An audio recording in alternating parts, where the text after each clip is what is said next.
আজি হোজাইস্থিত আব্দুল হাছিব উচ্চতৰ মাধ্যমিক বিদ্যালয়ত হোজাই টাউন সদৰ আঞ্চলিক সমিতিৰ এখন সাধাৰণ সভা অনুষ্ঠিত হয় আৰু এই সাধাৰণ সভাত বিভিন্ন ধৰণৰ আলোচনাৰ অন্তত 121 জনীয়া এখন শক্তিশালী আঞ্চলিক সমিতি গঠন কৰি দিয়া হয়। ফখৰুল আমিনক সভাপতি,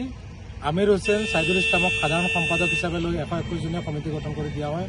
আৰু বৃহত্তৰ হোজাই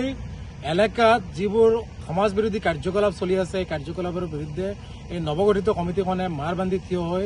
এখন নিকা সমাজ গঢ়াৰ স্বাৰ্থত এই বৃহত্তৰ অঞ্চলৰ পৰা সামাজিক ব্যাধিবোৰ দূৰ কৰাৰ ক্ষেত্ৰত তেওঁলোক সকলোৱে শপত লয় আৰু সমাজত প্ৰচলিত হৈ থকা এইবোৰ সামাজিক ব্যাধিবোৰ